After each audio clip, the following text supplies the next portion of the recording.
relativity, the explanation for gravity is that matter bends space.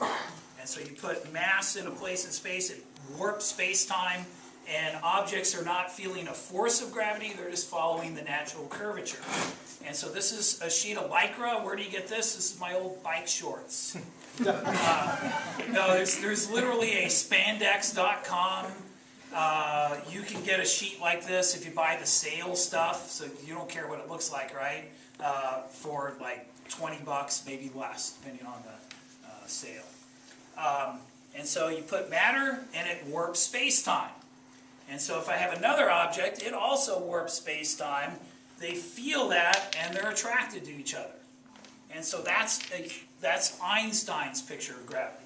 Objects warp space-time, feel that curvature, and move accordingly. And if you have more mass, you're right there on that. Oh. If you have more mass, it's going to bend space-time more. And so if you have objects here,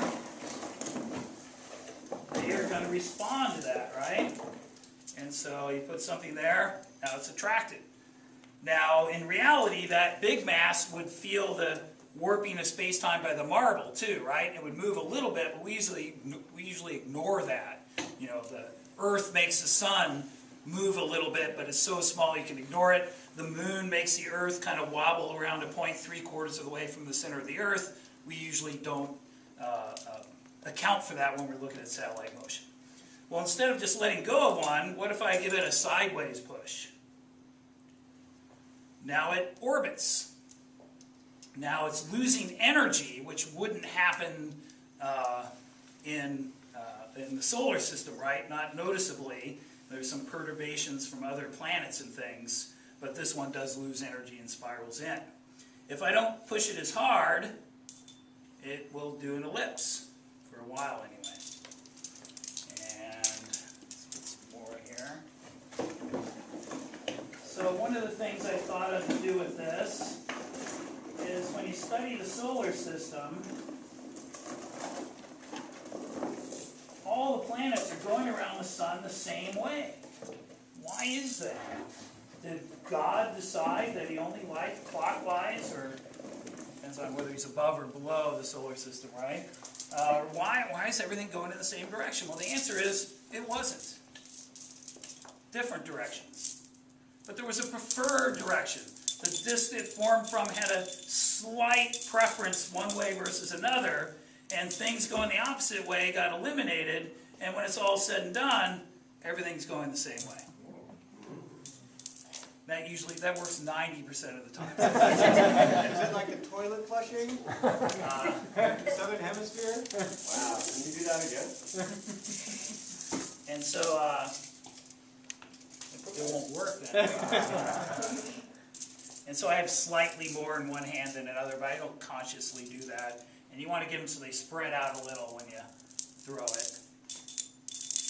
It's because they're colliding with each other that you... The ones going the wrong way get eliminated, right? Now there also would have been, this is where this analogy breaks down. There's, another dimension, right? But those things that were out of the plane also, that weren't near the preferred plane, also got eliminated. And so that's kind of cool. Now my students use a PHET simulation called My Solar System, and so they've seen all this on the computer, and when we do this during our special relativity unit, they're like, hey, it's just like the computer. That's kind of cool that a stretch sheet of Lycra models things, it's not just like it, but similar to the computer. Now, some things we discovered using this, also had just some larger marbles, might as well put them out, but they bend space-time too, right? And so maybe, you can get one thing to orbit another.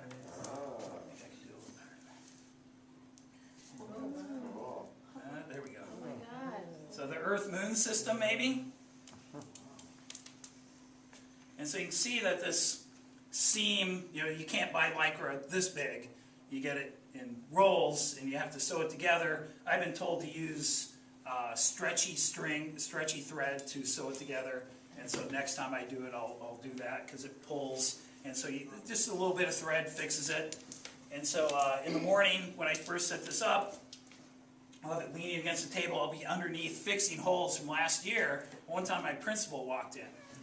And I hear somebody in the room, and I'm underneath. I'm in the middle of sewing it. I'm not going to pause yet. And then he's looking around for me, and he kind of knows somebody's in the room. And he says, "Oh, there you are." He goes, "What are you doing there?" And I go, "I'm repairing a rip in the fabric of space-time. What do you think I'm doing?" How often do you get to say that? Another thing this does, you've probably seen plastic ones of these, right?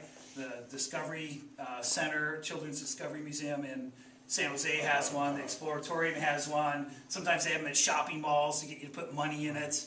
But one thing you can't do with those is put two masses in. And so when we went to the moon, when we first started, we sent our spaceships on what are called free return trajectories. So they would go to the moon, and this is hard to get to happen, and they would come back in like a figure eight. And so that lets you show, now of course the moon's a lot smaller, but if you look at the plots of the free return trajectory back from the Apollo program, you'll see it has a figure eight sort of shape. And so this takes a little bit of practice to be able to do the figure eights. These clamps around here, you can adjust it to make it tighter if it's not working. So Steve and I, when we set this up in the morning, we played around with it, and actually I think it was working better than it usually is. And so not easy to do. And so I go through that. One year a kid who read some stuff about the dark energy. We have our dark energy pole. It's over there. I happen to have an extra pole. I guess any of these would work. And so I'm just thinking, oh, dark energy, what is that? That makes everything come apart, right? And so dark energy would be that. And so stuff goes apart rather than toward it. So if you can work in dark energy anytime, right? And so I go through that spiel. Maybe it takes me 10, 15 minutes talking with the kids, just stuff they're not familiar with. And then I just let them play. And so that's where we discovered the Earth-Moon thing. Is I just let them play, and they're like, "Mr. Burns, come over here, look." And they were all excited because they discovered that. I said, "Oh yeah, it's got it." Wow. And so there's, then I throw out a few other things so they can try this collected stuff over time. And put out all the marbles. So if you want to try it out, but we probably want to get back to electricity and magnetism. But we want to play, Mr. Burns. And so I'd say the whole thing, if you bought all the parts and everything, it's about $100. But one of my favorite days, so you're going to do it Monday, right, Steve? You didn't get to it. But just, you do it once and you'll be hooked. And it will take a little bit of fooling to put it together, but I'll post the plans, and it's not a whole lot of work for. So this is a take-apartable thing, right? It comes apart, all the PVC pipe, wrap it with a bungee cord, stuff the Lycra in that box, and I can carry the whole thing myself. So you want a large diameter, you don't want a small. This is about the right size.